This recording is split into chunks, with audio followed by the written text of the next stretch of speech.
This is Fiona, and many of her figs are getting ripe.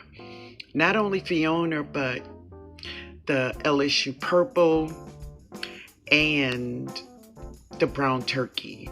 They are all getting ripe on these trees. Every morning there's more and more figs are getting to look just like this. So I'm excited about it. I'm going to preserve lots of these figs.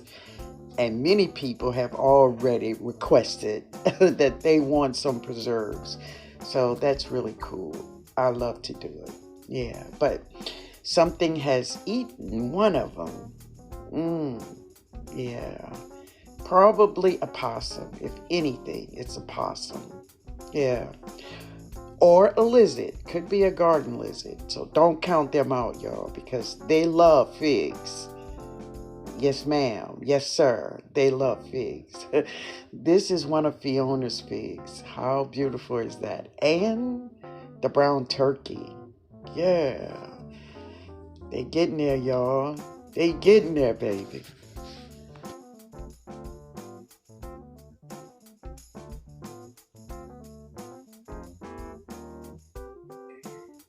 So this is the Black Mission fig from the back of the plant, right?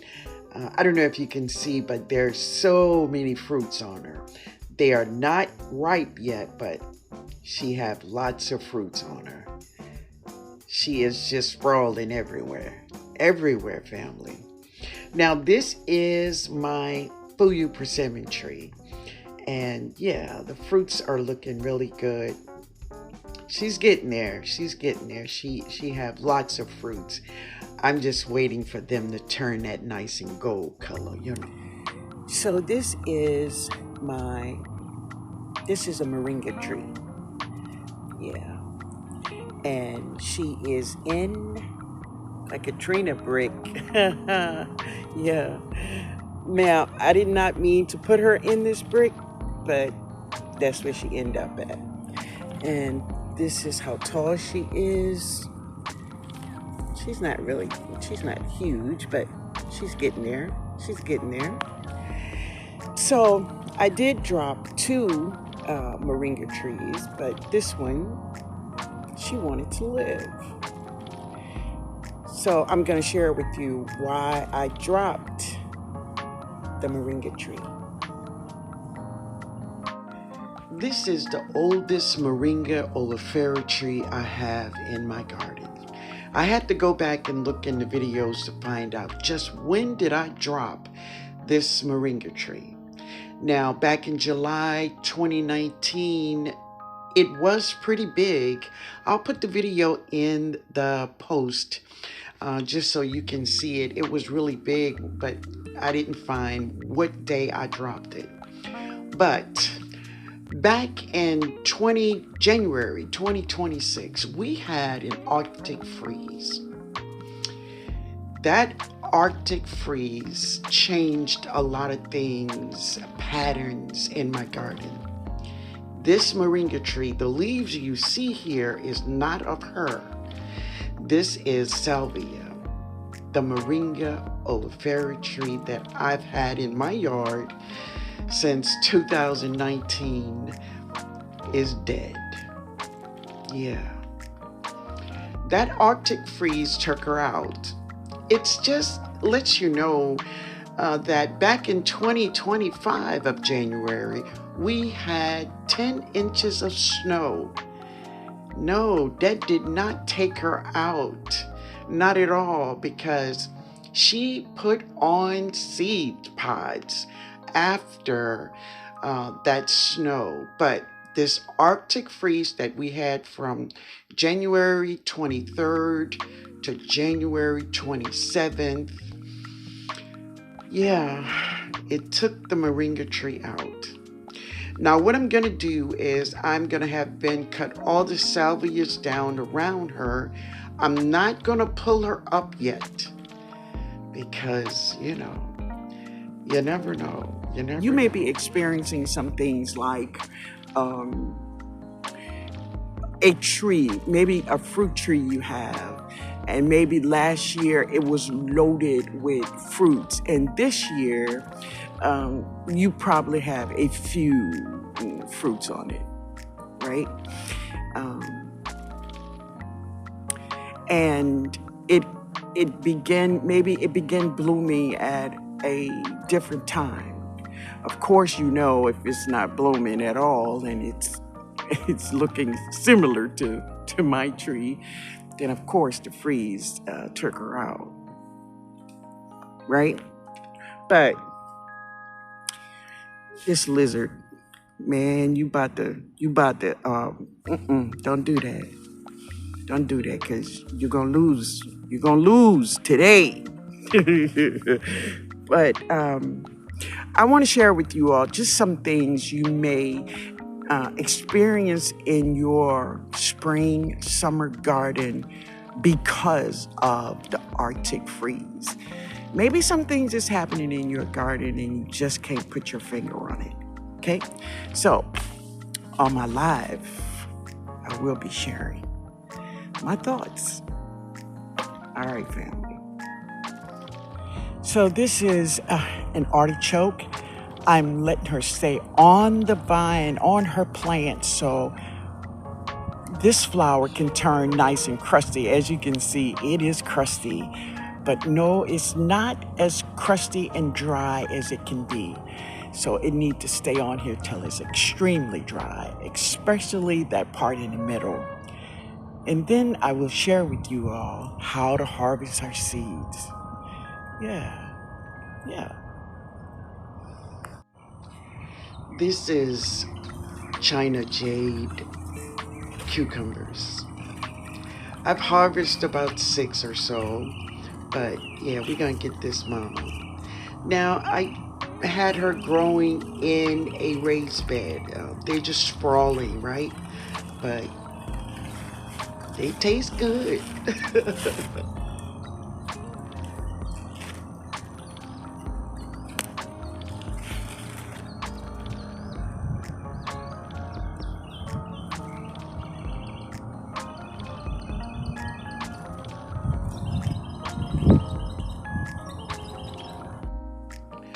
So my son and I have been harvesting these beans like every other day. He loves them, and I'm so happy. But we have been enjoying these purple beans. I do have some green beans also that we have been eating on, but they're doing well, and they are very, very prolific. I'm loving it, y'all. Lunch looks good. It looks good. It is a beautiful thing when you have a backyard garden. Our backyard garden, well, let me speak of mine. It doesn't just produce produce. My backyard garden produces nourishment, because not one plant, not one fruit or vegetable in the stores can compete with the nourishment of what I grow in my garden. Amen. These are my banana peppers, and they are prolific. I'm loving them, y'all. Here we go for lunch. So this is my lemon tree under this fig tree, but this is what I want to share. Look at that. So if you've been here with me a while, you know exactly who this is. But let me see something. Hold on, y'all. So this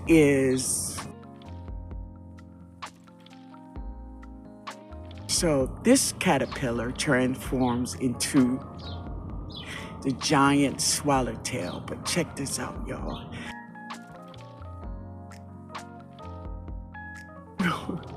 When he get pissed, these red things come out of his mouth, his head. He's not mad at me. What's wrong? You're not mad? Y'all saw that? Woo! That's when you know he's pissed off. He's like saying, leave me alone. Yeah, buddy. Yeah, buddy. So I'm gonna leave him alone, yo. But that is the poop caterpillar that transformed into this giant swallowtail butterfly. Yeah, okay. I'm gonna leave him. I'm gonna let him transform. Do your thing, man. So today for lunch, I have a friend that is coming over. We haven't seen each other in a while, like about 3 years. And he's gonna come over and I am going to cook lunch for us. And it starts with this corn. So I'm gonna harvest about 7 or 8 ears of corn, and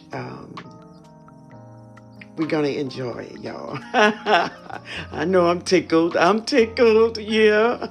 But I'm excited that I'm going to be harvesting a lot of the food that we're gonna eat today. It is going to come from my garden, and I love it always. So the corn did very, very well. They did well last season. They are growing in Katrina bricks and they grow really close. And what that means is that the pollination is amazing. All of the ears of corns, they are full. So here's a tip. I mean, if you have the bricks in your yard, cinder blocks, try it next season. See if you can grow your corn. So this corn is peaches and cream, and yes, it is delicious. But I don't want you all to sleep on honey and cream. Now, honey and cream corn is from Botanica Interest. So both of them are very delicious. So next year, I'm going to drop the honey and cream, which I've dropped them before. They're delicious. All right, so this is my corn I harvest today. Now, I need to go and get some beans. We're going to get some green beans. All right. So this is one pepper I've been waiting for. Yeah, Miss Leisure.